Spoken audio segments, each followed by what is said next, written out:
2024年的南洋妈祖文化节9月19到21日举行，会当坐伫海上搁陆上摄景。宜兰县政府最近是公布讲，民众就爱透过旅行社来报名海上摄景的活动。外界嘛质疑讲，县政府敢是把宗教活动当作是生理在做咧？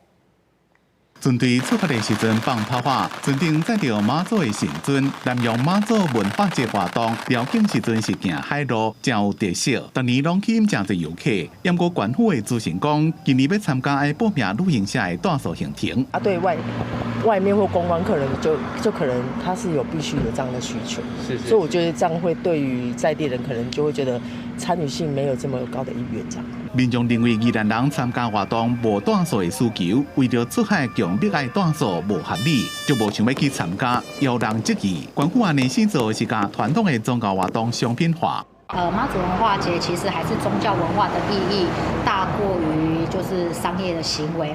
2024南洋妈祖文化节自9月19到21日，主办单位除了宜兰县政府，也有南方澳南天宫。这边海巡活动是南天宫负责，讲短数行程是希望吸引更加侪外县市的民众。看看将来的整个报名的结果，如果还有剩余的一些位置我们可以来采取给县民来报名了哈。县府表示，因为这阵的名额有限，已经甲南天宫协调，若是8月15报名停止进前，也有存柜，而且旅行社煞唔免大数行程，互县民来报名，或者是协调外县市的船队增加规模，开放无需要大数的民众参加。而且活动搭配旅行社，宜兰妈祖了景并不是首例，只是为了要推广活动，并无商品化的问题。